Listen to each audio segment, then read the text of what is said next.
Votre invité à présent dans la grande interview en direct sur Boursorama, c'est Christophe Barbier. Bonjour Christophe. Bonjour David, bonjour à tous. Ravi de vous retrouver. Et oui, ça fait nous longtemps. rappelle quelques souvenirs. Bon, merci d'être là. Donc, vous publiez Les tyrannies de l'épidémie, nos libertés sacrifiées. C'est chez Fayard. Le fond de l'histoire, c'est que pour sauver des vies, et on a sauvé des vies, on a sacrifié notre liberté. C'est ça finalement le fond du livre, si j'ai bien compris.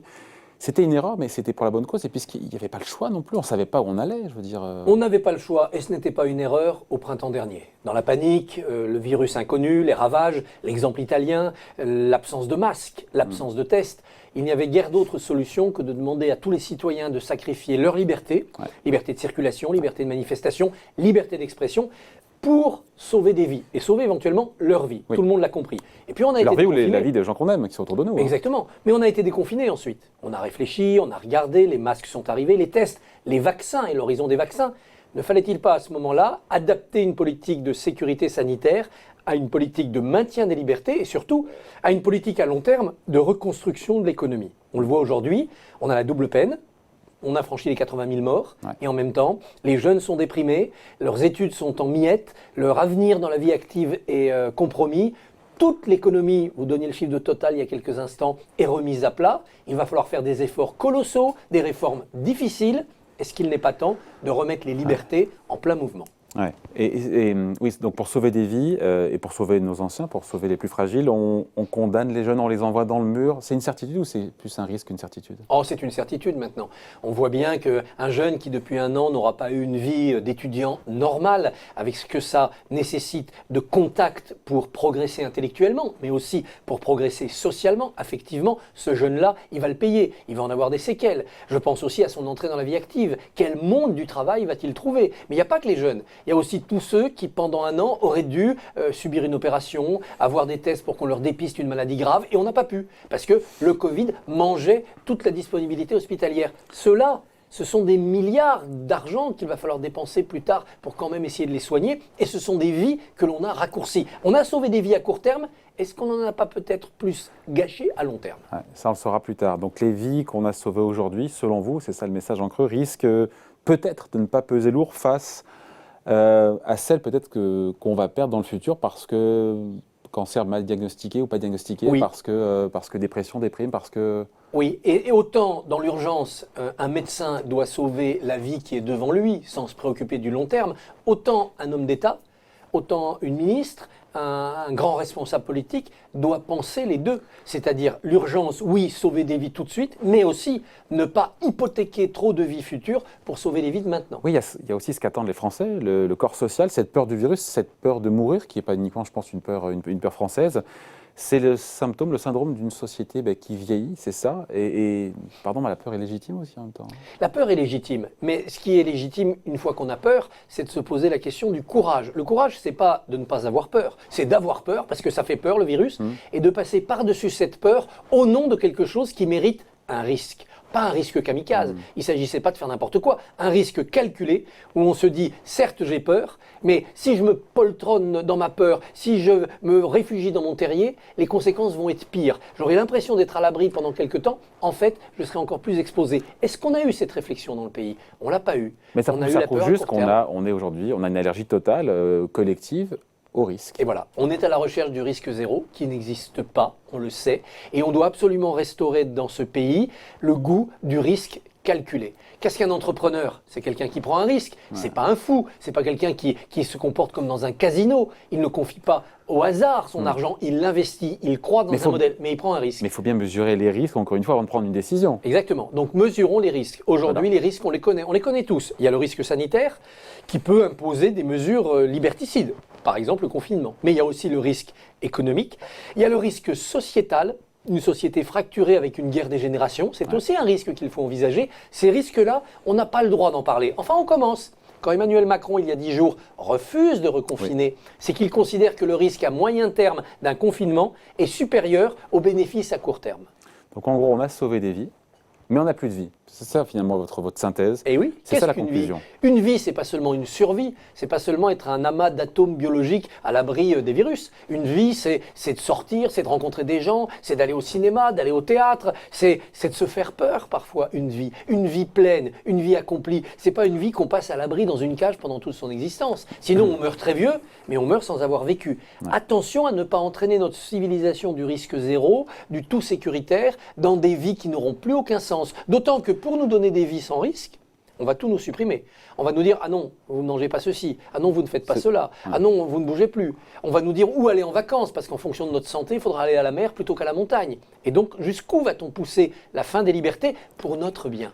Ouais. Après, on a tous obéi, le petit doigt sur la couture, pardon, et quelque part trop facilement quand on vous écoute, quand on vous lit, trop facilement quand on nous a demandé le confinement, le couvre-feu, porter les masques, remplir l'attestation, mais vous êtes en train d'appeler à la désobéissance ou quoi là, non, Christophe ? Il ne faut pas désobéir. Le bon citoyen, il débat, il critique pendant le débat, et puis une fois que la loi est là, il est un bon citoyen, donc il respecte la loi. La désobéissance ne mène qu'au chaos. En revanche, il faut pouvoir débattre. Or, on n'a pas vraiment débattu, ni au Parlement, ni au Conseil des ministres, ni dans la société. Ça se passe en Conseil de défense. Et voilà, en Conseil de défense, avec sans doute de l'efficacité, mais beaucoup d'omerta, les décisions sont prises et nous nous y plions dans une forme de servitude volontaire. C'est-à-dire qu'on n'est pas des citoyens qui ont participé au débat, et puis certains sont majoritaires, d'autres minoritaires, et tout le monde accepte la loi. Non, nous sommes des citoyens qui avons été privés de débat, qui avons accepté de ne pas débattre, mais simplement d'obéir. Restez chez vous, on reste chez nous. Prenez l'attestation, attestation. Il fallait faire quoi là ? Il fallait faire quoi ? Il fallait interroger. Pourquoi vous nous faites faire cela ? Êtes-vous sûr d'avoir mesuré toutes les conséquences à long terme ? Encore une fois, pas au mois de mars 2020, mais au mois de janvier 2021, au mois de février 2021, on peut faire ça. On doit faire ça. Questionnez. Êtes-vous sûr, monsieur le ministre, que c'est la bonne solution, non seulement à court terme, mais à moyen et à long terme ? Avez-vous pensé aux conséquences économiques ? Êtes-vous sûr que la dette que l'on est en train de creuser, ce n'est pas un prix trop élevé par rapport à ce qu'on attend en termes de sécurité ? Il ne s'agit pas de choisir entre... On a poussé trop loin le curseur du risque sanitaire par rapport au risque économique, selon vous ? Oui, on a poussé trop loin ce curseur et surtout, on n'a poussé que ce curseur-là. On ne l'a jamais mis en balance. Et encore une fois, il ne s'agit pas de choisir et de dire, on va laisser mourir. Oui, mais que pèse l'économie face à des vies ? L'économie, ce sont les vies de demain. Donc ça pèse. Mais ça ne pèse pas face à des vies. Ça pèse en plus des vies. Il ne s'agit pas de dire qu'il faut laisser les gens mourir aujourd'hui pour qu'on vive mieux demain. Non, nous sommes des sociétés développées, extrêmement humanistes, qui doivent pouvoir faire les deux. Sauver toutes les vies possibles à court terme, mais ne pas négliger les vies à long terme. Et encore une fois, je ne sais pas quelle est la bonne réponse, quel est le bon équilibre. Ce sont les décideurs qui prennent ce risque. Mais je veux qu'on ait ce débat. Or, on a été, pendant toute l'année 2020, privés de ce débat. Ouais. Cette crise est aussi qui met en lumière, Christophe Barbier, les dysfonctionnements de notre administration. Notamment, on l'a vu, qui a échoué, pardon de le dire, sur les masques, sur les tests et sur cette campagne de vaccination qui accélère, mais on n'est pas les meilleurs dans le monde. Pourquoi l'administration a détruit pendant des années le stock de masques ? Pourquoi l'administration, à l'heure où nous parlons... À l'époque du H1N1 en 2009. Oui, on avait plus de 2 milliards de masques et puis ça a disparu, ça a fondu. Est-ce qu'on en a débattu ? Non, l'administration réglait ça dans son petit coin. On n'a toujours pas, à l'heure où nous parlons, les tests salivaires qui ont été pourtant améliorés, dûment éprouvés. Le président nous les a annoncés. Non, c'est bloqué par l'administration. Ça attend le coup de tampon. Les vaccins, c'est la même chose. On a pris du temps pour faire un protocole de vaccination de 45 pages. En revanche, on a négligé la logistique et le jour J, les vaccins ont traîné avant d'arriver dans le bras des malades. Et ça, c'est un problème d'administration. Alors ne jetons pas la pierre aux fonctionnaires. Ils travaillent très bien. C'est même le problème. Ils sont tous à leur poste à très bien travailler, à prendre le temps qu'il faut pour mettre le coup de tampon, à ne pas prendre de risques eux et à ne pas en faire courir. Mais cette machine administrative que nous avons montée, qui nous semble la perfection de la perfection, ça devient un handicap quand on est en guerre, comme a dit le président. Relisons Tocqueville, il avait tout prévu. Il avait prévu qu'un gouvernement trop administratif finirait par tout bloquer. Ouais, et on y est. Et d'ailleurs, vous vous demandez aussi, Christophe, si le politique n'a pas démissionné finalement dans cette crise sanitaire, face notamment à l'administration, et puis en se soumettant trop à l'avis des scientifiques, des médecins, mais quand, vous l'avez évoqué, quand le président refuse ce troisième confinement, pour le coup, il prend là une décision éminemment politique. Et là, il y a un changement. Il y a un changement entre 2020 et 2021. Le gouvernement avait toujours dit qu'il demanderait l'avis des médecins, mais aussi qu'il se soumettrait à cet avis. Donc le politique était en dessous du médical. Et on se disait, tiens, pourquoi? Bon, ils ne connaissent pas le virus, c'est normal, c'est les médecins qui vont décider. En fait, le politique avait très peur de se retrouver devant un tribunal, Oui. et donc il se mettait à l'abri d'une décision médicale pour pouvoir dire, écoutez, c'est pas moi, c'est le conseil scientifique, c'est la haute autorité de santé, ils nous ont fait un communiqué, on a obéi.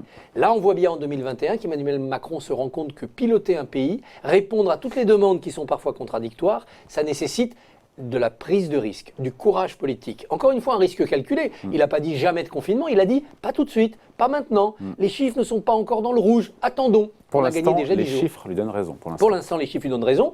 Il n'empêche qu'il y a des modèles épidémiques qui montrent qu'on peut très bien se remettre à flamber et En être mars. obligé de confiner. Ouais. On verra en mars. Si c'est le cas, il faudra le faire sans hésiter pour ne pas tricher avec le réel.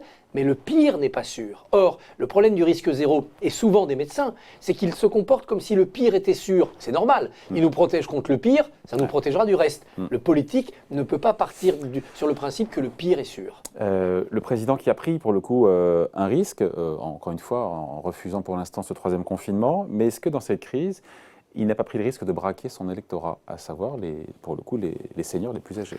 Les seniors votent, ils votent beaucoup, Oui. et le pouvoir actuel est Je appuyé. crois que c'est un cinquième de la population, mais c'est un tiers des votants. Exactement. Mais les personnes âgées pensent aussi à leurs enfants et à leurs petits-enfants. Les personnes âgées ne sont pas égoïstes. Elles savent bien que le monde d'après-demain, c'est le monde qu'elles vont léguer à leurs petits-enfants qu'elles aiment. Donc je pense qu'on peut très bien tenir un discours envers ces personnes âgées de solidarité dans les deux sens. Les jeunes ont sacrifié une année de leur vie pour sauver les plus âgés, tant mieux, on a bien fait. Maintenant, les plus âgés doivent participer au redressement du pays, à aider les jeunes à redresser ce pays. Eh bien, en transférant des richesses, ils le font déjà. Quel grand-père n'a pas donné à sa petite fille de l'argent, de la transmission de patrimoine? Mais en acceptant peut-être une taxe spéciale, en acceptant qu'on prenne sur ceux dont le pouvoir d'achat n'a pas été écorné, les retraites n'ont pas baissé, les fonctionnaires ont touché 100% de leur salaire, au profit des actifs qui étaient en chômage partiel et qui, eux, n'ont touché que 70 ou 80%. Pas de hausse d'impôt, a dit Bruno Le Maire. Non, pas de hausse d'impôt, c'est-à-dire un cliquet définitif où tout le monde passe sous la toise,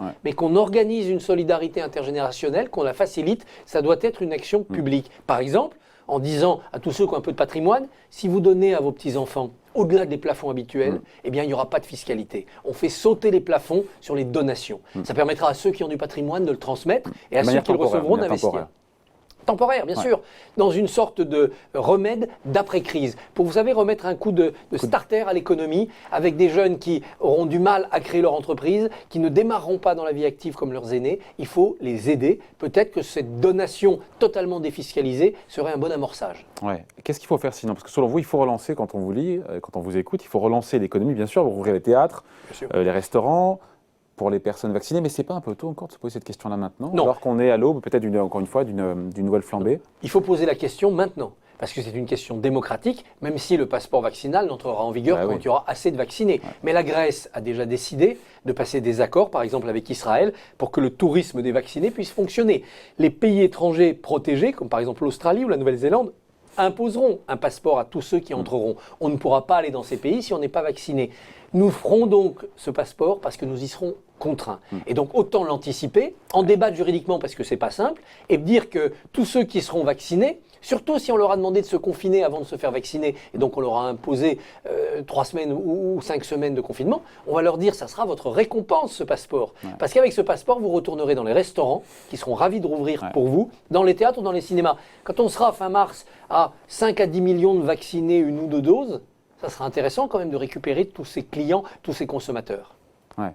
Après, encore une fois, Après, il y a cette idée, on l'a évoqué tout à l'heure, indirectement, de la dette née du Covid, parce que cette crise va aussi léguer un paquet de dettes, 20 points de dette, c'est plus de 500 milliards. Elle ne sera pas annulée, cette dette. Christine Lagarde a remis un petit peu les pieds sur terre à beaucoup de gens. En tout cas, la BCE a dit non. Et il y a cette question qui revient en boucle de qui va payer la facture. Encore une fois, pas de hausse d'impôts, nous a seriné Bruno Le Maire encore récemment. Il faut se faire à l'idée, même si c'est désagréable, qu'il faudra faire des efforts. La question c'est qui? La question c'est qui? Encore une fois, on l'a dit, encore une fois, mais ça peut être quoi travailler plus, Bien sûr, bien voilà, sûr. je sais pas à quoi on peut ponctionner, vous le disiez, peut-être les patrimoines de ceux qui en ont. Pour effacer une dette, il n'y a pas 36 solutions. Soit on augmente les impôts et c'est exclu, et en France, on ne peut plus le faire, on est au sommet. Soit on laisse filer l'inflation, et l'inflation efface la dette. C'est ce qui a permis pendant les 30 Glorieuses Ouais, à mais tous ceux laisser qui filer s'endettaient. l'inflation, vous savez que c'est pas une baguette magique. Eh l'inflation, non, hein. c'est pas une baguette magique, puis c'est comme un incendie. Quand on l'allume, on ne sait pas où il s'arrête. Donc c'est pas la bonne solution. Puis on ne sait pas l'allumer en plus, c'est ça le problème aujourd'hui. C'est pas simple, mais on peut peut-être essayer de jouer un tout petit peu là-dessus. Donc il reste la troisième solution, faire de la croissance. C'est la croissance qui remplit les caisses de l'État, c'est les caisses de l'État qui remboursent la dette. Et faire de la croissance, ça veut dire travailler plus. Alors ça ne veut pas dire retourner à 50 heures dans les mines. Il faut être moderne et intelligent. Ça veut dire que tout au long de sa vie, on pourra répartir son temps de travail, mais il faudra travailler plus. Et travailler plus, c'est peut-être pas seulement une quantité d'heures, c'est aussi une question de productivité, donc de valeur créée par l'heure travaillée. Et là, on attend des ruptures technologiques, on attend des ruptures organisationnelles, et je suis persuadé que le monde de demain apportera ces innovations. Nous sommes en guerre, toutes les guerres apportent des innovations, c'est sur ces innovations qu'on bâtit le monde de demain. Ouais. Mais ce n'est pas des questions qu'on se pose encore une fois aujourd'hui. On a l'impression qu'on est depuis le début de la crise toujours un peu à la remorque. À la remorque, mais la remorque va vite quand même. Regardez sur l'hydrogène. On est à 2 doigts d'être dans l'Airbus de l'hydrogène, là, ces jours-ci, alors qu'il y a 1 an, l'hydrogène, ça apparaissait comme une utopie. On voit bien que dans toute une série de directions, ça va beaucoup plus vite, on accélère. Les crypto-monnaies, le bitcoin, voilà que Tesla achète 1,5 milliard de dollars en bitcoin. Est-ce que c'est en train d'être une nouvelle manière de penser l'économie et son financement, avec des risques, avec des opportunités? Le télétravail qui a amené une numérisation accélérée de l'espace privé, avec des conséquences, puisqu'on manque de semi-conducteurs, on manque de terres rares, ça parasite d'autres industries, mais avec aussi une organisation bénéfique. La 5G, qui était contrebalancée, est-ce qu'on l'a fait, est-ce qu'on l'a fait pas? Il est aujourd'hui évident que si on veut passer dans un monde en télétravail, un monde numérisé, ceux qui ne feront pas la 5G auront une guerre de retard. Donc les crises accélèrent les choix, accélèrent les innovations.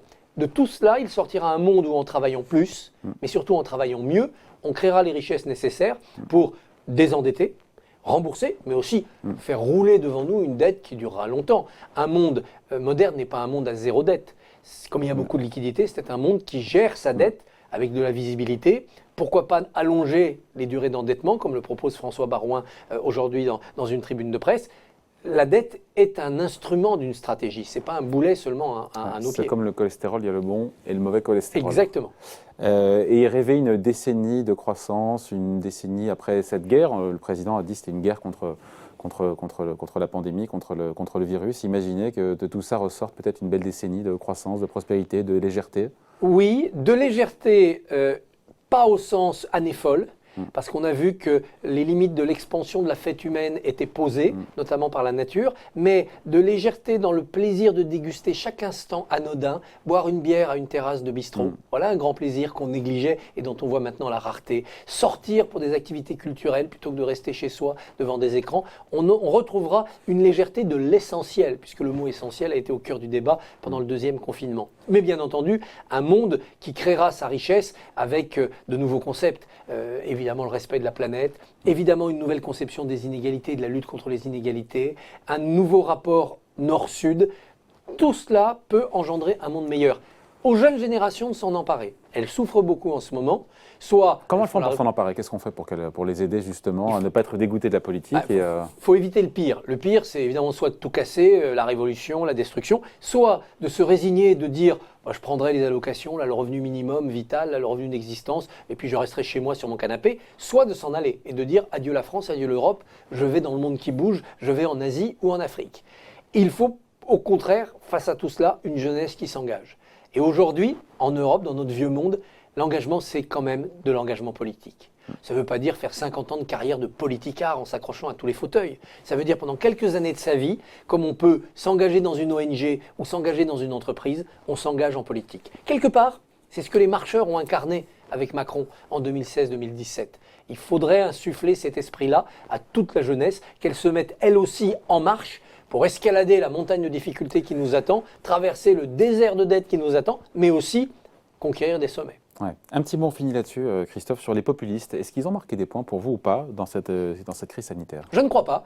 Ils ont crié au début en disant « Vous voyez, c'est la faute de l'Europe !» Aujourd'hui, c'est l'Europe qui pilote le plan de relance, c'est l'Europe qui achète les vaccins. Vous voyez, c'est la faute de la mondialisation. C'est la mondialisation qui a fait qu'on a trouvé un vaccin en moins d'1 an. Résultat, eh bien, en Italie, Salvini, qui était le populiste le plus puissant d'Europe il y a encore 2-3 ans, avec Mario Draghi. il soutient Mario Draghi, c'est-à-dire l'homme de l'Europe, l'homme du redressement économique. Et la perspective de voir Mario Draghi diriger l'Italie, ça a fait chuter le taux auquel l'Italie s'endette. Oui. C'est-à-dire cet homme vaut des milliards pour son propre pays. Quelle plus belle défaite pouvait-on infliger aux populistes? Et je ne parle pas évidemment des errements funestes de Bolsonaro ou de Trump dans la gestion de l'épidémie. Un petit mot sinon pour finir sur ce sondage Harris Interactive qui est sorti fin janvier, qui a montré que Emmanuel Macron et Marine Le Pen, aujourd'hui en tout cas, si on votait aujourd'hui, seraient au coude à coude au second tour de la présidentielle de 2022, s'il y avait lieu, encore une fois, aujourd'hui, 52-48, c'est ce qu'on appelle évidemment la marge d'erreur d'un sondage. Est-ce que plus que jamais, Marine Le Pen est aux portes du pouvoir, ou est-ce que cette photographie sondagée, ma foi, ne veut rien dire à 14 mois d'une élection qui s'annonce, on le sent quand même plus ouverte que ce qu'on pourrait croire? Oui, elle est plus ouverte, mais je ne crains pas l'arrivée au pouvoir de Marine Le Pen parce qu'elle n'a pas réglé ses problèmes principaux. Elle n'a pas encore posé un programme crédible qui parle aux Français. Elle n'a pas une équipe gouvernementale complète, crédible, pour prendre les rênes du pays. On aurait pu dire ça il y a 5 ans. Aussi. Oui, mais à l'époque, elle a été battue aussi pour ça. Emmanuel Macron, lui, arrivait avec une équipe et avec un programme qu'il avait construit au gouvernement. Et puis, elle n'a pas complètement réglé son problème personnel, c'est-à-dire est-ce qu'elle est apte à la fonction, est-ce qu'elle en a envie. Mais je balaye tout ça d'un dernier chiffre. Hein. Le sondage IFOP de ce matin, 70% des Français ne veulent pas d'un duel Macron-Le Pen. Oui. Quand les Français ne souhaitent pas... Le voient inéluctable aussi en même temps. Ah, ils pensent à 67% que ça sera le cas, mais ils ne le veulent pas. Mais quand ils ne veulent pas, les Français, ils mettent la réalité à la hauteur de leurs souhaits. Rappelez-vous, 94, vous étiez très jeune, mais Édouard Balladur, tous les Français pronostiquaient son élection, mais quand on leur disait « votre souhait, c'est quoi ?», eh bien, ils s'effondraient. Le souhait des Français, c'est d'avoir une autre affiche. Moi, je parierais volontiers sur une autre affiche complètement autre au second tour de 2022. Ouais, sauf que bien malin, que personne n'émerge. Aujourd'hui, pendant la crise, quelle voix a pu émerger? Aucune. Personne n'a pu nous convaincre qu'il aurait fait mieux que Macron au pouvoir. Ça, c'est la grande force de Macron. Sauf que quand on sera sorti de l'épidémie, les Français auront peut-être envie de tourner la page. Et sur cette page, le nom de Macron sera inscrit. Les Français ont congédié Clémenceau après la Première Guerre mondiale. Les Britanniques ont congédié Churchill après la Seconde Guerre mondiale. Parce qu'il faut changer d'époque. Les Français auront peut-être envie de changer d'époque en changeant de président. Pas forcément en changeant de politique. C'est pour ça qu'un Édouard Philippe dissident ou un Xavier Bertrand peuvent avoir leur chance parce qu'ils sont sur un créneau politique réformiste modéré comparable à Macron, mais avec une personnalité différente. Si on est sorti de l'épidémie, les Français voudront vraiment changer d'époque. Ça, c'est très mauvais signe pour Emmanuel Macron. Il en est conscient, puisqu'il a lui-même évoqué l'hypothèse de ne pas se représenter. De ne pas être en capacité de se présenter. En attendant, il faut lire Les tyrannies de l'épidémie, nos libertés sacrifiées, aux éditions Fayard, signé Christophe Barbier. Merci d'avoir été avec nous. Merci à vous. À bientôt, au revoir.